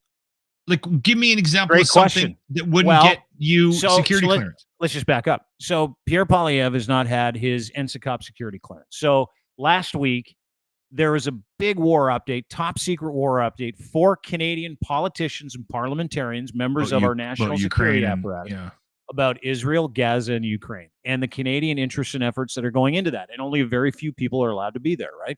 But you have to swear an oath to NSICOP to keep that information that you hear top secret. Number one. Number two, you have to submit to and pass a national security background check, which he has not done. Now, he is not cleared for that information, and you have to submit to a national security background check anytime you get a different job in the government or if your status changes. Now, so his status has changed significantly. He's still not going to be able to get top secret clearance for that information. Well, then how can he, if this is a requirement of the job, how does he get the job? That's a great question for someone other than me, like him, because I don't think he can. And so that's fascinating. Even if he runs for So here's what happened. He got married to a woman from Venezuela who's from a questionable, very, very questionable family. He has some significant ties to Stephen Harper, obviously, in the IDU. He's got significant ties to the people who arranged and organized the convoy, and he refuses to sit. Anyway, that's a whole other issue. It's I just every time you bring it up, I'm always like, what is this? Like, what? Because he does do these things. He pushes back against these so-called, things that he's supposed to. It's the Trump playbook. Danielle Smith's doing the same thing. It's all just about creating conflict in every step of every day. Absolutely. So, and to as me, Canadians, we look down at what's going on in the States and we're like, that's disgusting. Like Donald Trump's on the stand today, right? He just got pinned with another $168 million figure for him fucking over banks. His son's on the stand today blowing it. He just got he's going to jail. He's going to go to jail. And he's like, a lot more people are saying that. dude, he is going to fucking jail because of the anger that he fomented and the bullshit and the lies. And Pierre Poilievre is directly tied to Mega Nation. They know each other. The IDU and Stephen Harper help him. Mike Roman, the dude that just got indicted with Trump, was Andrew Scheer's fucking campaign manager 4 or 5 years ago. Like, it's legit. I didn't know about that connection. So anyway, I'm just curious if there's something specific you don't think that Pierre Poilievre has been like cleared. I know what he's hiding, and I can't say it here. I've been told, and I've alluded to it here already, but he is refusing to sit because that information comes out. Refuses to. Anyway, I want to get to what your point is, because all you have to do is why don't you just tell me off the show, and then I'll slip up and say it on the podcast one day. Because I know that'll happen. That's why I don't tell you things. But to your point, you want to connect the way that Canadian, and this is why I'm into politics now. You want to connect the way, because I love this shit. Finally, we're connecting what's going on in Canada to that incredibly dangerous fascist MAGA movement in the States. Yeah. And it comes from Pierre Poilievre's own mouth. And this is all they're going to do. They're going to hang his own mouth on him for the next 2 years. I want you to watch this very carefully. It's from the Apple video. The Liberal Party put this out. I happen to fucking think it's brilliant. Watch this. Should Canadians trust you with their vote, given, not just the sort of ideological inclination in terms of taking the page out of Donald Trump's book, but what are you also talking about? What page? What page? Can you give me a page? Give me the page. Fake news. Fake news. The left-wing censorship regime. Their woke censorship ideology have turned our once great cities into cesspools of bloodshed and crime. Has unleashed a crime wave like we have never seen. We have to stop with political correctness. Woke political correctness. Defeating the radical left. Radical leftist authoritarian agenda. We want those great Canadian truckers to know that we are with them all the way. I'm proud of the truckers, and I stand with them. Your organization You are attacking our news organization. Your organization. Can you give us a chance to ask We have basically a liberal heckler who snuck in here today. What page? Can you give me a page? Give me the page. That'd be the page. I mean, seriously. Again, brilliant, right? Not the only thing I will say, I loved it. I was laughing all the way through. I will say this, and this needs to be said out loud on this podcast today. Everybody listening to this, if you are leaning that way, liberal, and you're praying that PP isn't going to get in, I think you better settle in for some serious disappointment. Trudeau's done way too much damage. Yeah, I think he might. And I'm looking forward to it because that's the best content in the world, and I've got more. Yeah. I'm wrapping my head around it because I'm not liberal. I have liberal tendencies. I'm in the middle. I'm unrepresented. I'm going to find it very difficult to vote Justin Trudeau in this next election. I'm not exactly sure what I'm going to do. Probably gonna now just because of his Halloween outfit. That's going to get him about 1 million votes. I'll be honest with you. I'm terrified by the prospect of a PP government and the type of changes that they would make to set us back years and years. So there's no good options for me. But I think this needs to be said out loud. And again, I'm doing this a lot on the locker room as well. Justin is going to lose. I'm sorry. People are done with him. And we don't vote people in. We vote people out. And I know you don't care. And I don't care. But there are people out there that right now that are screaming. Yeah, but they don't. They're most of those people aren't that smart. And I really do believe that on both sides. Like, it doesn't. The apparatuses, the institutions in this country, it really doesn't matter who the prime minister is. Like, they'll do some dumb shit. Trudeau's done dumb shit. Harper did dumb shit. Some of the shit they do is good. To a point, generally speaking, it doesn't even really fucking matter who is. And when I worry about our position in the rest of the world, though. We're considered a bit of a joke right now because of Justin. And you are out there. Yeah, out there, that's the narrative. Out here, he's kind of considered a bit of a fucking warrior. Like, he is. But to that point, I'm excited for shit like that video. Those costumes for the next 2 years. Like, we're in the content game. How could you not love this? You're not wrong. And the one thing is, if they are going to save themselves, they need to start playing dirty, right? Well, they are. Right? To your point, they're taking his own. The only path. Do you remember when PP was like, you know what you want to do to fight inflation? Put all your money in Bitcoin. Do you remember that? Yeah. You remember that? They did it again with his own words, and his own people from his own party saying the same things. Guy's fucking insane. Watch this. Protected your family business against inflation with a very clever financial decision that you made. We'll come back to in a moment. It involves Bitcoin. He also encouraged people to cash in their fiat currency, their paper money, and buy Bitcoin. If they had done that, they would have lost $37,000. I disagree with Mr. Poilievre's approach that you can opt out of inflation with cryptocurrency. Magic internet money fluctuates vastly, 30% or more in one day. Anyone following his advice that we saw on YouTube would have lost 20% of their earnings. I mean, this is lunacy. Come on, guys, we get it. We bought the shawarma with Bitcoin. We bought the shawarma with Bitcoin. I got a new idea when it comes to covering this stuff. That's a liberal ad? Is that a liberal? Yeah. Where is that the Liberal running? Party of Canada. Yeah. It's all over social media. It's all online. That's it's awesome. It's every YouTube channel. Every time you open Dean, up that's YouTube, amazing. Isn't it fucking unbelievable?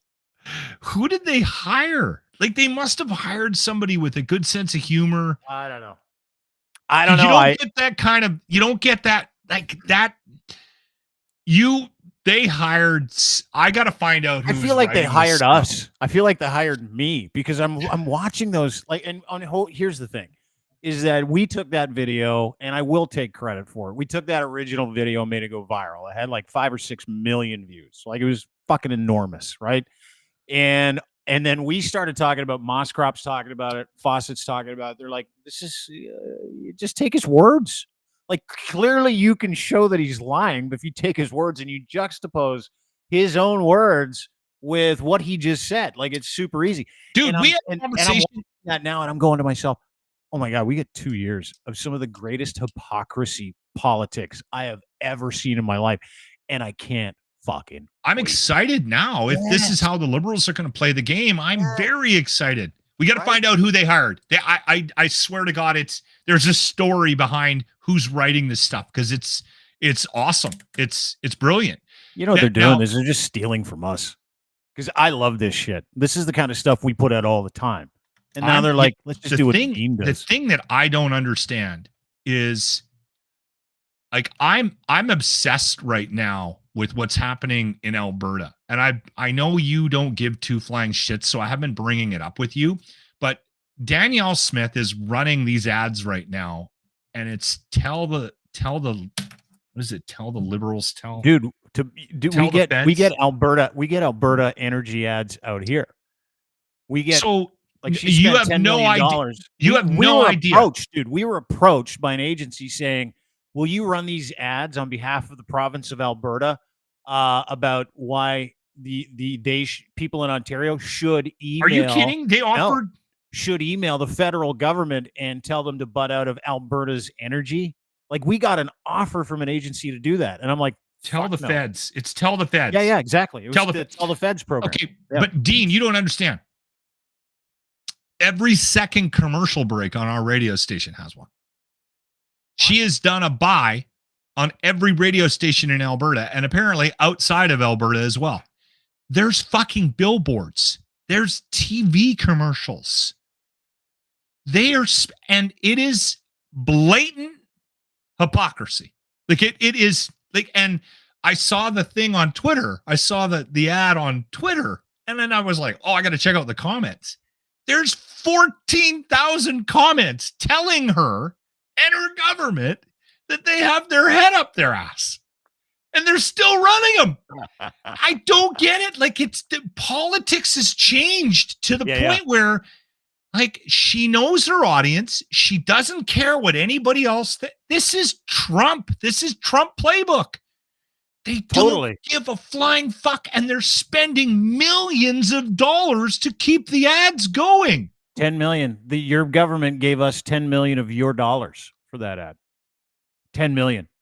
$10 million of your dollars are in Ontario being spent on to try to convince the population that Alberta's got it bad. That the federal government regulates their electricity bills. They don't. It's a lie. Yeah. Our electricity bills are twice, if not 3 times higher than every other province in the country because of UCP regulation. She's still running these ads. I'll go in tomorrow. There'll be another, like it plays on my radio station during my show 8, 9, 10 times. And You know they're why they not do that? letting their foot off their gas. It's you know why they do that?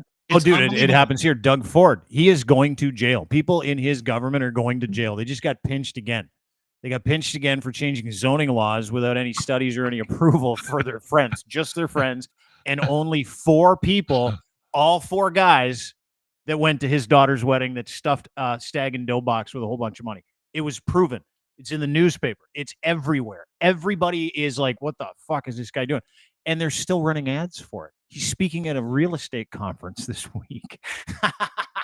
Like gas on the pedal. I mean, or pedal on the, whatever you want to call it. It's full on.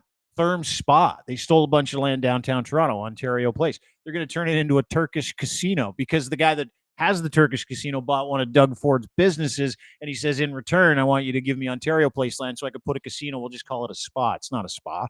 And they're still running ads for that. They're going to get shut down.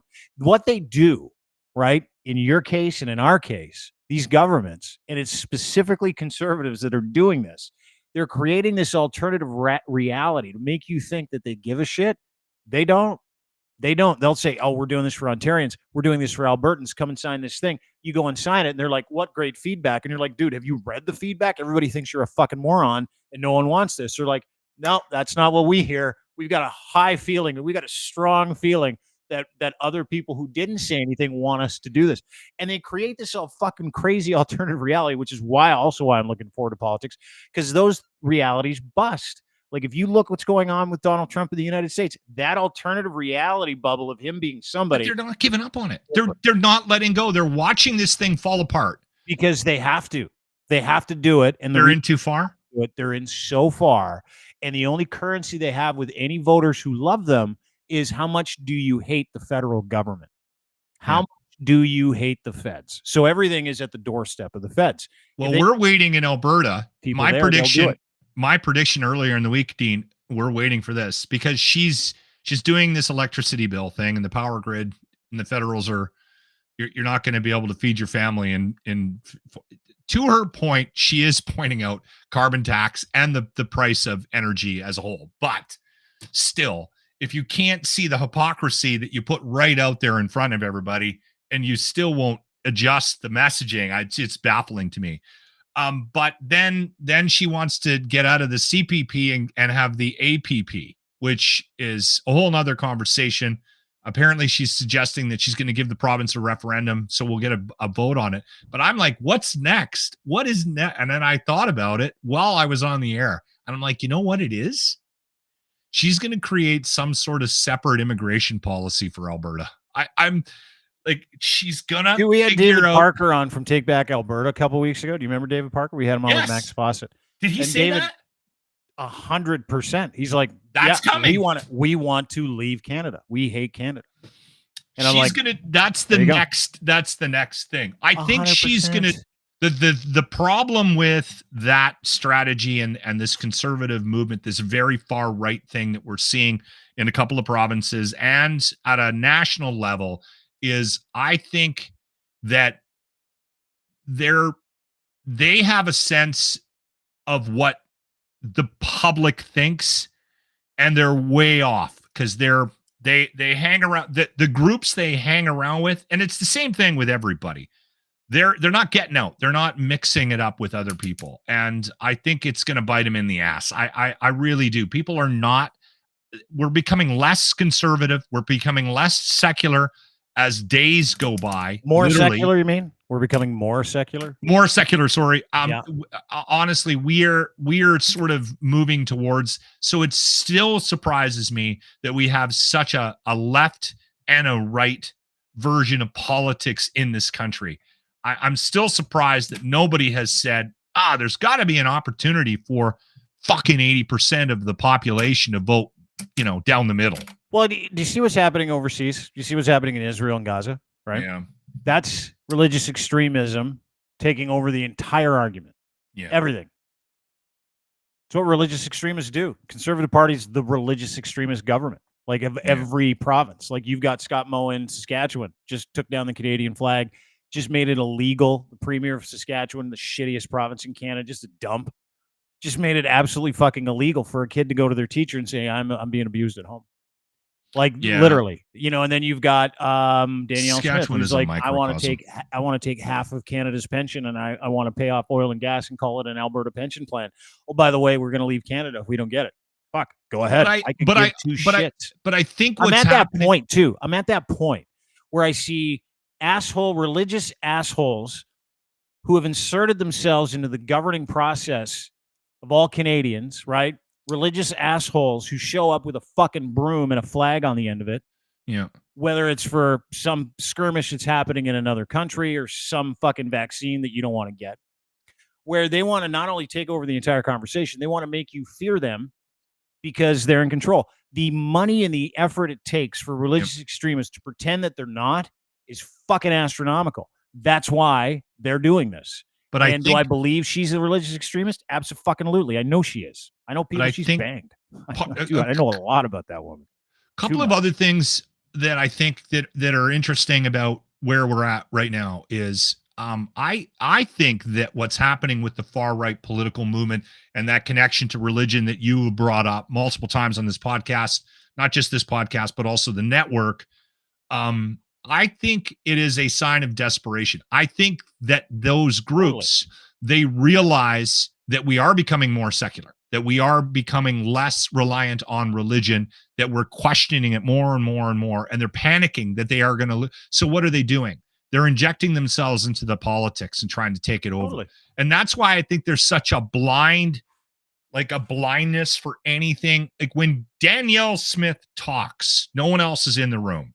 She is doing things that she thinks she needs to do for all of Alberta without any knowledge of how Canadian I think Albertans are. Yeah. Listen, there are people here that are very angry about how the federal government treats us and still angry. There's guys driving around, lots of guys with fuck Trudeau stickers on their trucks and flags on their homes. And I get that, but I still think that group, if you sit down and you pin them down, are going to be more Canadian than Albertan. And I honestly, Dean,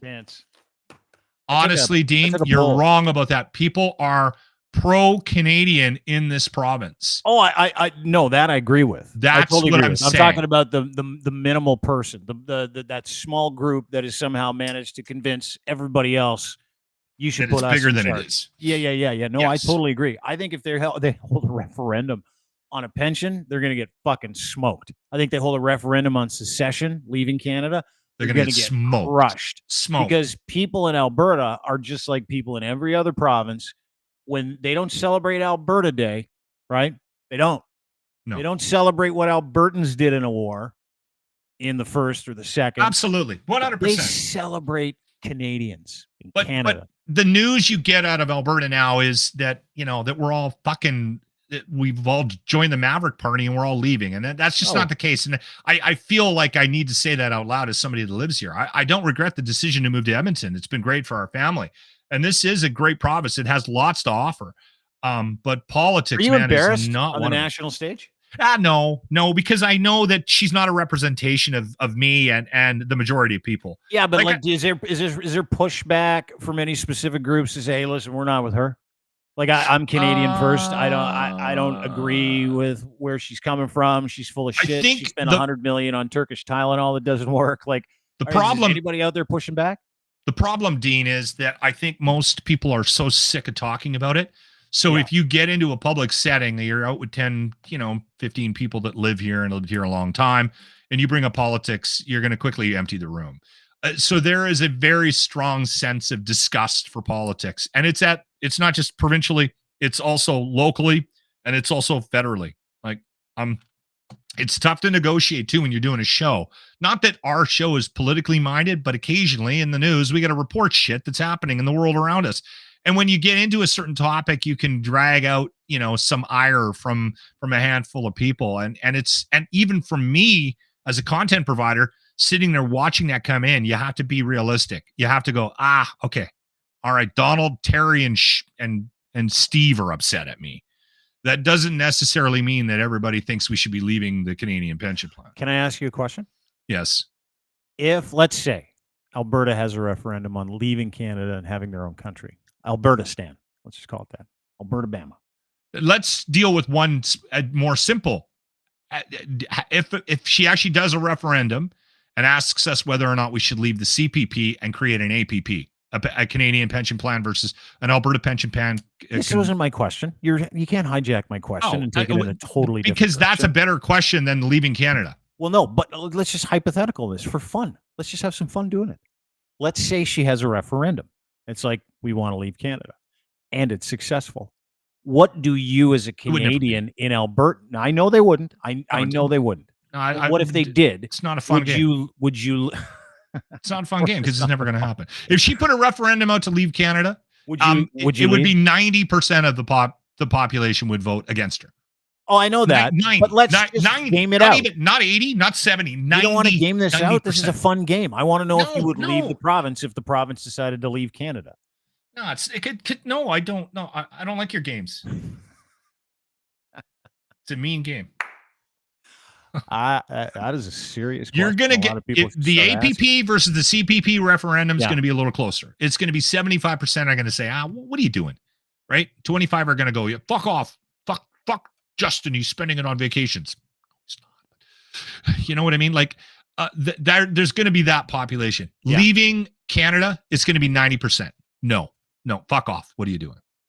Yeah, I totally agree with you. I just wondered if it would be dumb of them to even talk about it or suggest that we'd be better off on our own. It'd be dumb. It would sewer her any chances of her ever. Because if Ontario decided to leave Canada, I'd leave. If they were like, yeah, we're out of here, I'd be like, go fuck yourself. Dude, I'm considering moving anyway.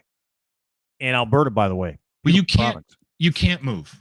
Because I'm moving to live in your basement. Okay. I'm moving to Toronto. Good with Deb? Bad things happen? You in trouble? No. She's coming with me. You're getting a whole family. Oh, that's exciting. I can't wait. Lachlan Cross, he's the morning show host of 957 Cruise FM at Edmonton. We're not going to talk about Rogan? Room. Huh? We're not talking about Rogan? I kind of do, but like I don't know what kind of time you have because he's so fucking short. I didn't know how short he was. And hang on. See his costume? Oh, yeah. What was he dressed like? Dude. What was he dressed like? He had a Puerto Rico shirt on. There was a meme. Remember the meme? The guy at the baseball game that had long hair and he looked exactly like Rogan? And it wasn't Rogan? No, I don't remember. And it was that. a meme and it got out there. And the guy had a white shirt with red sleeves on it. And he had blonde hair. And it was a funny picture because it did look exactly like Rogan. Well, Rogan dressed up like that guy. That's actually pretty funny. I like that. So a couple things. He was with Elon on his podcast. Yeah, I've been listening. And it was fucking bananas. Did you listen to it? It's bananas. It's crazy. It's like, Elon's weird. And I'm going to tell you something, kind of like politics where I'm like, oh, I get it. It's all a joke. Let's all have a laugh now. Now I get Elon and I get Joe Rogan to the point where I'm like, this is what I've been trying to start tell listening you. To these crazy bastards because they're so fucked in the head. It was just because like a full-on ketamine trip for like 2 hours. Dude, it grows deep and you actually end up honestly so much dumber at the end of it, but going, oh my God, I can't believe these people are fucking successful. Like one guy's the richest dude in the world. He's a tool. He's a tool. He's likable though. On some weird level, Elon is likable. No, he's because not he's such an idiot. He's so fucking dumb. Like for the smartest guy in the world.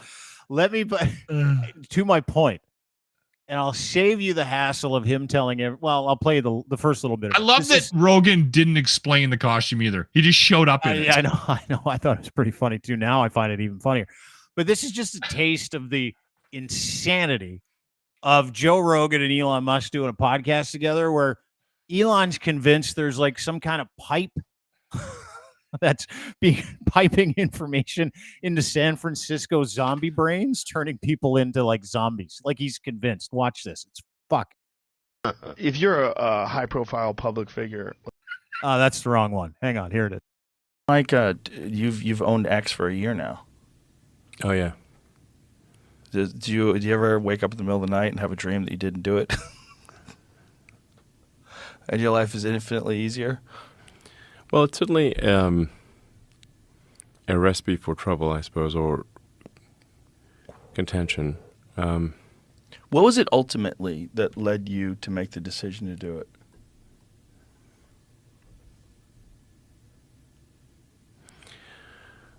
I mean, this is going to sound somewhat melodramatic, but I was worried about that it was having a corrosive effect on civilization. That it was just having a bad impact. I think part of it is that it's where it was located, which is downtown San Francisco. And while I think San Francisco is a beautiful city, and we should really fight hard to kind of right the ship of San Francisco. If you've walked around downtown San Francisco, right near the FK Twitter headquarters, it's a zombie apocalypse. I mean, it's rough. Have you been in that area? Not lately. No. Yeah. I've heard. It's crazy. I've heard it's crazy. I've heard you really can't believe it until you actually go there. You can't believe it until you go there. So now you have to say, well, what philosophy led to that outcome? And that philosophy was being piped to Earth. So, a philosophy that would be ordinarily quite niche and geographically constrained, so that the fallout area would be limited, was effectively given an information weapon,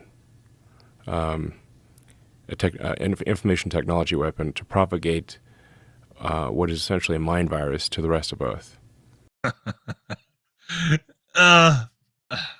That's awesome. I do kind of agree with him there, though. Thank God he took it over. Poisoning the world. He thinks there's something's being beamed into the brains of people around Twitter headquarters, turning them into zombies, and it's just in that area. You know what? Can I give you a hint? Bad. Can I give you a tip? Can I give you a tip, Rogan? Hang on. Just wait. I'm not done. Let me give you a tip. You can. Just give me a second. Just give me a second. To that point, as if these are the only two takeaways, and I listened to the whole fucking thing, unbeknownst to me, and I laughed in 50 parts. I'm like, this guy's fucked. These two guys are so fucking high. One guy's getting hammered. They're on ketamine. It's pretty funny. And it gets better. Elon Musk was asked by Rogan what his finishing MMA move is going to be with Zuck. I want you to listen to it. His move. Oh, this took about 7 minutes. You can't just lay on the guy. No. It's just he's just going to lay on guys. Oh, that part. He's just going to lay on some guys. Look at Joe's face. Lie on you. I'm not going to put you in a lock or anything. I'm just going to lie on you. But I'm going to, position myself such that it's hard to get out from under me. Mm-hmm. And I'm going to lie crossways on you, and you try to get away. And you won't be able to get away. Because you couldn't. Just, like if a horse falls on you. Right. You can get trapped under a horse. Right, but you're not a horse. What do you weigh, about 230?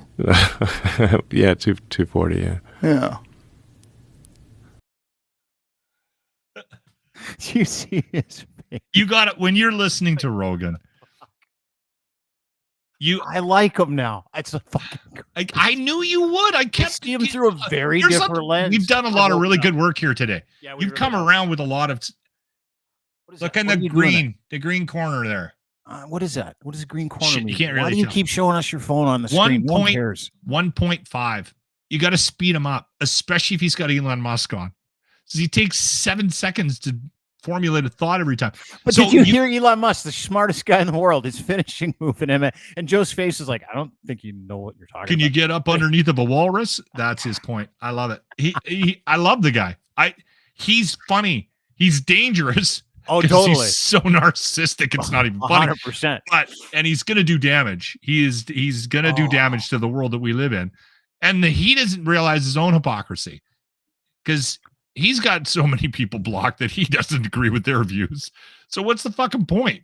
You're doing it the opposite. These guys are just two fucking coked out, drugged out, ketamined out, super rich guys who are like, whatever, let's do whatever the fuck we want. They ordered a pizza. That's kind of what I like about it. And during the show, they ordered a pizza. Did they really? But it gets better. He was trying to convince Elon that the best pizza in the world is anchovies and pineapple. So they ordered a fucking pizza while the podcast was. It's kind of interesting. Like, I mean, they're both morons. very wealthy, but dude, I don't like, think this they're is stupid. Oh yeah, they are. You can't be smart and go, "Hey, I'm Elon Musk. I'm the smartest guy in the world. What's your finishing move in MMA? I'm just going to lay sideways on you." I'm a way better judge of dumb because I'm closer to it than you. Yeah. And I'm telling you, they're not dumb. Wow, they're smarter than most. Yeah. But my favorite part was when they went out to shoot Elon's Cybertruck with an arrow. Shot the Cybertruck. I'm going to play this for you. You know, just So in case, because Elon wants to launch the Cybertruck coming up in the next few months. Oh shit! He's on Bob this Knight just tour passed away. Who did? Bob Knight. The basketball coach. coach. Oh, you're Basketball. kidding.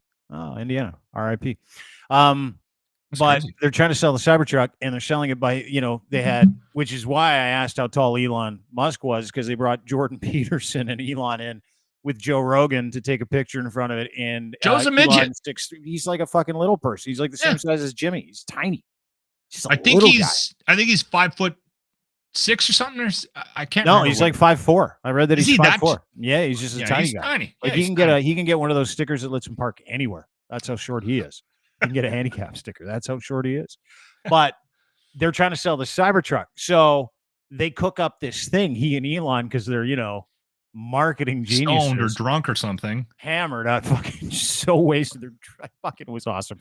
And it's like, can I shoot a 500-pound bow through the Cybertruck? And Elon's like, no way, dude. They're like, I got one parked outside. Because let's go shoot a fucking arrow through it and see what happens. Just in case, by the way, keep in mind, they're trying to sell this thing. Just in case those deadly highway archers are out there looking for you on your way to Gondor. Let me play you this clip. This is one of the funniest fucking things I've ever seen in my life.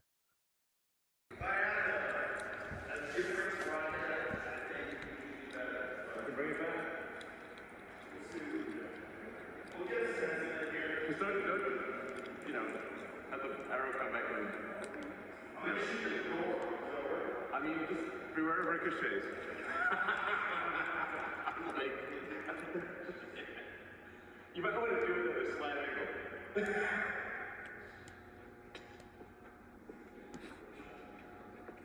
You know what I mean?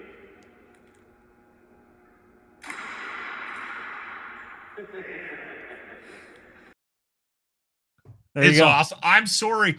He brought the Cybertruck, ordered a pizza, and they got shot drunk. arrows at it and got hammered. I mean, We live in a fantastic world. Don't we? Dean, I as know, soon as my I heard he mind- was on, I was like, okay. As soon as I left work today, I was like, I am listening to that. I swear like to God, it's unbelievable. it's like watching your two drunk uncles play with a fucking bonfire. It really is. No, I'll put gas on. No, I'll put gas on it. You're like, fuck, I just want to watch everybody light themselves up. Like, that's how A beautiful. couple years ago, there was a story down south where they were uncles. They got drunk and somebody had just purchased a bulletproof vest. So they decided to wear the bulletproof vest, take shots at each other. And one of them ended up in the hospital, just about died. But I'm like, we need more of that. Yeah, we do. We totally do. And listen, I don't see those guys as thought leaders or industry insiders. And I don't see those guys as people I follow for life advice. And I'm good with it now. I'm just these are these two crazy bastards. One is the richest guy in the I've world. been trying One's to got the tell you biggest for a podcast in the long world. time to stop being angry at these Everybody two people. out there, yeah. Listen, if you hate Joe Rogan like everybody else has hated Joe Rogan, if you think he's irresponsible, which he is, and that's your biggest problem, then fucking leave that at home. Let him eat the horse paste. Let him talk about it. Let him shoot arrows at fucking Cybertrucks just in case, right? And let Elon Musk go off about piping in mind viruses to people in San Francisco. Yeah. It's fucking awesome. Thank You're you gonna for see the having the last same appreciation. gasps of this. Oh, I love it, dude. I'm like every Rogan episode now. I'm gonna go back and listen to the Jordan Peterson one. I'm like, I guess I look at it differently now. Jordan Peterson ones are crazy. They're crazy. Yeah. Well, the clips I see of them are fucking insane, and I'm like, no, now I get it. It's just crazy people being crazy. That's entertaining. I love it. Yeah. Right? That's and incredible. I'm buying that fucking Cybertruck. I That's want the that thing ugliest. so bad. You are nuts. That is the fucking ugly. Thank God you're joking. I thought you were. I'm It's the dumbest looking fucking. I truck almost I've ever put down. seen. You only to get on the list. You got to put $100 down. Serious. That You is. I'm can't be dead serious. Yes, I might. I've been on the Tesla webpage to put my name down, but I didn't think it was going to come out. I honestly thought that there was no way he was going to be able to deliver, because it's like what he was talking about, that thing. I'm like, there's no way. It's supposed to and he was launch saying like it was a only year going to be ago. like 70 grand or something like that. I'm like, No. you're kidding me. There's no way. No, dude, that's the ugliest truck I've ever I seen. want it. Fucking of course you do. Of course you do. Thanks for doing this. We're done now, right? That's a good one today. Thank you. Yeah, that was a fun show. Appreciate you being here. I Thanks like to Emily. I like Yeah, Emily. she's awesome. She's gonna be back. She's an official partner. Hey, let's do this. The Dean Blundell Show, brought to you by Muse Massage Spa. Go get a handy. Yeah, 1290 Finch Avenue West, Toronto, Ontario. Go to Muse Massage Spa for all of your massage needs. You need to start There's a whole working on your Toronto happy schedule. Your What's that? happy baby. You got to start to get more flexible. I'm not going there. What for that? I'm out of good. here. I am well taken care of. I do not need any of that. I know you want your salad tossed. Listen, you bring it up all the time. I do not. It's okay. Talk Wear to you it. soon. Wear it Have like a good badge week. of honor. All right, bye. Brought to you by Muse Massage Spa, musemassagespa.com. Go there today, check it out. Pick your Muse, pick your package, be safe, have fun, live out your fantasy. And thanks to Em for joining us today. Her podcast called Muse on the Mic will be at Crier Media as of, I believe, early next week, and you can check her out there. You can check out their Patreon channel as well, Muse on the Mic Patreon. Super simple. I think it's just Patreon.com/Muse on the Mic, if I'm not mistaken. And don't forget, thanks to Lachlan Cross. You can listen to him every single weekday morning at 957cruisefm.ca. Thanks, everybody. Appreciate you being here. I want to say a special thank you to my friends at Can Torque. They make rugged, hardworking torque wrenches for every application in heavy machinery, nuclear industry, railroad, forestry, steel industry. If you need a torque wrench, you've got a bolting solution you can't find a solution for, and you need that solution, they make, manufacture, calibrate, and take care of torque wrenches. They're the best in the world out of Edmonton, Alberta, Canada. Please stay in Canada, Alberta. We happen to like you. Edmonton, Alberta, Canada. And they brought all the manufacturing back to Canada. They don't do anything outside of the country except sell these products, torque wrenches, to some of the most important people in the industry. They're that good at what they do. Go to cantorque.com for more information today. Have a great day, everybody. We'll see you tomorrow. Thanks for being part of the show. Thanks for giving us your time. Don't forget, everything we do can be found at Crier Media, which is crier.co. Rate, subscribe, YouTube, Crier Media, Dean Blundell Show on YouTube. Give us a follow, too, at It's Dean Blundell on Twitter. Thanks, everybody. Have a great day. We'll see you tomorrow. Bye.